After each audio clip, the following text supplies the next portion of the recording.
জয় মা বলো, জয় গুরুদেব। নমস্কার, অ্যাস্ট্রো বিআরএসে সকলকে স্বাগত জানাই। আশা করি সকলে ভালো আছেন। আজ আবার মান্থলি রাশিফল নিয়ে আলোচনা করবো এবং আজকে আলোচনা করব যে এপ্রিল মাস 2025 কেমন যাবে বৃষ রাশির জাতক বা জাতিকাদের সেই নিয়ে। শুরুতেই বলবো, এই আলোচনা আপনাদের জীবনে 40 থেকে 50 ভাগ ফলিত হবে। কেউ দয়া করে ভাববেন না এটা আপনাদের জীবনে 100% ফলিত হতে চলেছে। তার কারণ হচ্ছে বর্তমান পরিস্থিতি অনুযায়ী যার ব্যক্তিগত লগ্নগোষ্ঠীর পরিস্থিতির সঙ্গে যতটা বেশি ম্যাচ করবে তার সঙ্গে ততটাই বেশি ফলিত হবে। এবং এটি কারোর ব্যক্তিগত লগ্নগোষ্ঠী নিয়ে আলোচনা নয়, এটা মাথায় রেখে দেখবেন। যাদের ব্যক্তিগত লগ্নগোষ্ঠীদের স্থিতি অত্যন্ত খারাপ, দশা খারাপ চলছে, তাদের ক্ষেত্রে কিছু বৈষম্য হতে পারে। প্রথমে বলবো, আপনাদের 1 নম্বর হাউসে যে গুরু বৃহস্পতি বসে রয়েছে, লগ্নে বসে রয়েছে, তো সুতরাং আপনাদের সুখ বৃদ্ধি করবে এবং এই মাসে মোটামুটি একটা মানসিক সুখ মোটামুটি থাকবে আপনাদের। এবং তার সাথে আপনাদের কিন্তু স্বাস্থ্য মোটামুটি ভালো যাবে, ইমিউনিটি সিস্টেম মোটামুটি ভালো থাকবে। দেবগুরু বৃহস্পতি দৃষ্টি দিচ্ছে আপনাদের 5 নম্বর হাউসে। তো 5 নম্বর হাউসে এই দেবগুরু বৃহস্পতির দৃষ্টি, তার সাথে কিন্তু অন্যান্য 4টি গ্রহেরও দৃষ্টি রয়েছে, শনির, শুক্রের, সূর্যের এবং বুধ ও রাহু। একবারে 5টা, 4টে নয় 5টা। তো সুতরাং এর জেরে পড়াশোনায় কিন্তু প্রচুর উন্নতি রয়েছে আপনাদের এই মাসে।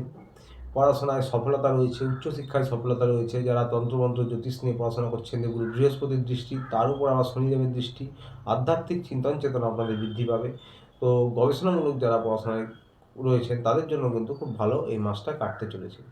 এবার খেয়াল রাখতে হবে, বিশেষ করে যারা বাচ্চা রয়েছেন, ছোটরা যারা রয়েছেন, একটু গেম খেলা, একটু প্রেম ভালোবাসা, কম্পিউটার, মোবাইল, ইন্টারনেট, ঘোরা, আনন্দ হুল্লোড়, এইসবে কিন্তু একটু ফোকাস নষ্ট হতে পারে। তার কারণ শুক্র রয়েছেন, ভোগবিলাস, আনন্দ, হুল্লোড় এই সমস্ত কিছুর কারণ। রাহু রয়েছেন। তো সুতরাং এইগুলো একটু খেয়াল রাখবেন যারা বিশেষ করে একটু ছোটরা রয়েছেন, মাধ্যমিক লেভেলের যারা রয়েছেন। এবারে এই হাউস থেকে কিন্তু প্রেম ভালোবাসা বিচার করা হয়।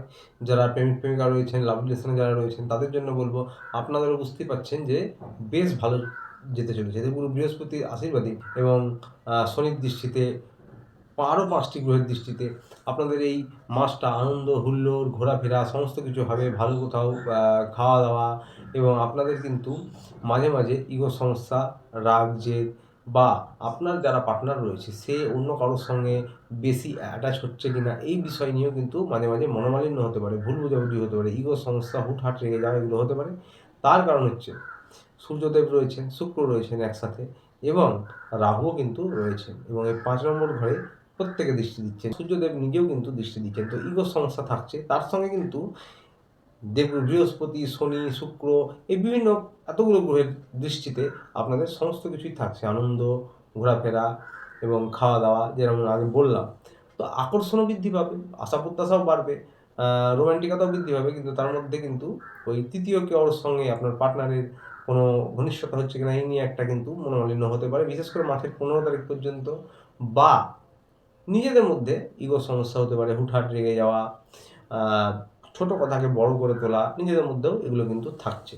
তবে যারা সন্তান প্রাপ্তির জন্য প্রচেষ্টা করছেন পুরোনো সময় ধরে, তাদের জন্য বলবো এই মাসটা অত্যন্ত ভালো। আপনাদের কিন্তু এই মাসে কিছু সফলতা হতে পারে। যাদের সন্তানের পড়াশোনা বা স্বাস্থ্য নিয়ে যারা জানতে চান, তাদের উদ্দেশ্যে বলবো যে আপনাদের এই মাসটা আপনাদের সন্তান যারা রয়েছেন তাদের মোটের উপর ভালোই যাবে। দেবগুরু বৃহস্পতির দৃষ্টি 7 নম্বর হাউসে পড়ছে। এই 7 নম্বর হাউসে পড়ছে বলে আপনাদের হাজব্যান্ড ওয়াইফের কিন্তু বোঝাপড়া উন্নত হবে, সম্পর্ক উন্নত হবে। আপনাদের কাজের জায়গায় কিন্তু প্রভূত সাফল্য পাবেন আপনারা। পার্টনারশিপে যদি কিছু ব্যবসা করে থাকেন, তাতেও কিন্তু আপনাদের ভালো এই মাসে কিন্তু প্রোগ্রেস রয়েছে, বা এই মাসে আপনাদের মোটামুটি অর্থনৈতিক পরিকাঠামো ভালো থাকবে, কাজে সফলতা পাবেন আপনারা, এবং স্বামী স্ত্রীর মধ্যে বোঝাপড়া উন্নত হবে।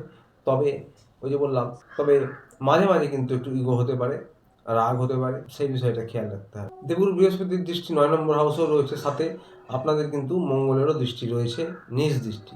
তো এখানে কিন্তু ভাগ্য অবশ্যই সাথ দেবে, যেহেতু দেবগুরু বৃহস্পতির দৃষ্টি রয়েছে, এবং মাঝে মাঝে কোনো কোনো কাজে ছোটোখাটো বাধা হতে পারে, কারণ এখানে মঙ্গলের নিচ দৃষ্টি রয়েছে 3 নম্বর হাউস থেকে। এবার বলবো যে মঙ্গলদেব রয়েছে আপনাদের 3 নম্বর হাউসে, মিত্র রাশিতে থাকলেও কিন্তু মঙ্গল এখানে নিচ।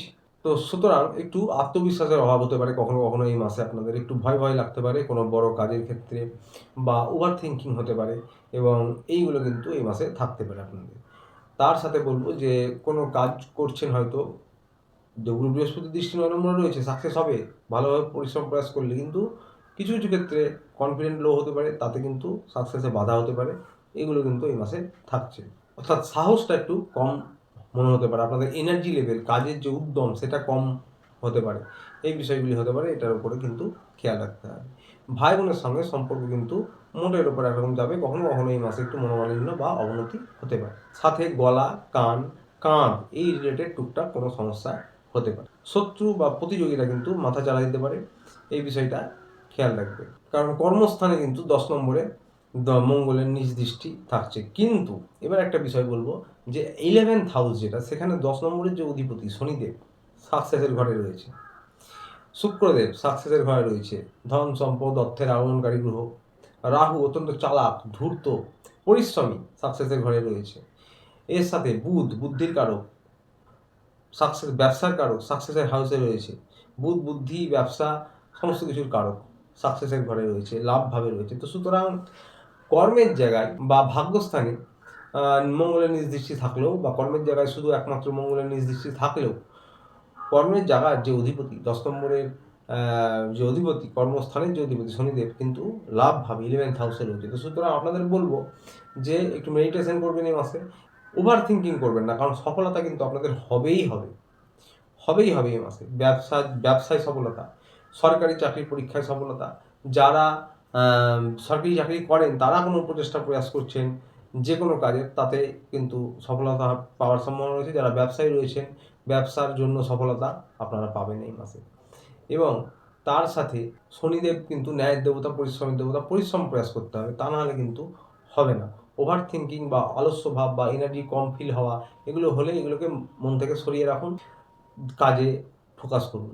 যারা রাজনৈতিক ফিল্ডে রয়েছেন তাদের জন্যও কিন্তু এই মাসটা বেশ ভালো। 15 তারিখ না, আপনাদের জন্য গোটা মাসটাই ভালো যাবে। তবে 15 তারিখের পর একটু খরচ বৃদ্ধি হতে পারে বিভিন্ন ইস্যুতে। তো যারা রাজনৈতিক ফিল্ডে রয়েছেন, যারা সরকারি চাকরি করছেন, তো আপনাদের মোটের ওপর এই মাসটা বেশ ভালো যাবে। তবে মন থেকে ওভার থিঙ্কিং বা হুটহাটে রেগে যাওয়া, এগুলো কিন্তু একটু নিয়ন্ত্রণ রাখবেন, তাহলে কিন্তু আপনারা যে কাজই করুন না কেন সফলতা পাবেন। কারণ আপনাদের 11th হাউস লাভভাবে সাকসেসের হাউসে অনেকগুলো গ্রহ একসঙ্গে রয়েছে, এটা একটা বিশাল ভালো দিক। পরিবার নিয়ে বলবো, আপনাদের পরিবারের জন্য এই মাসে কিছু করতে পারেন। পরিবারটাও আপনাদের মোটামুটি পরিবারে আনন্দ হুল্লোড় হবে, কেনাকাটা হতে পারে এই মাসে, এবং পরিবারের সদস্যদের সঙ্গে মোটের উপর সম্পর্ক এই মাসে ভালো থাকবে। হুটহাট রেগে যাবেন না, বা মুখের বাণী ক্রোধের উপর একটু নিয়ন্ত্রণ রাখবেন। তো পরিবার নিয়ে মোটামুটি 60% ভালো ফলাফল পাবেন। স্বাস্থ্য নিয়ে বলবো যে চোখে সমস্যা হতে পারে, মাথা যন্ত্রণা, রক্তজনিত টুকটাক কোনো সমস্যা হতে পারে, high blood pressure, low blood pressure এগুলো হতে পারে। যাদের রক্ত অল্পতার সমস্যা আছে তাদের একটু সেই সমস্যা হতে পারে। আর গলা, কাঁধ, কান আগেই বললাম, এগুলোতে সমস্যা হতে পারে। তো শত্রু প্রতিযোগী মাথা চাড়া দিলেও আপনাদের বন্ধু যারা রয়েছেন, মিত্র যারা রয়েছেন, পুত্রবধূ, জামাই এরকম যারা রয়েছেন, তাদের কাছ থেকে কিছু সাহায্য পেতে পারেন। তাদের সঙ্গে সম্পর্ক উন্নত হতে পারে এই মাসে।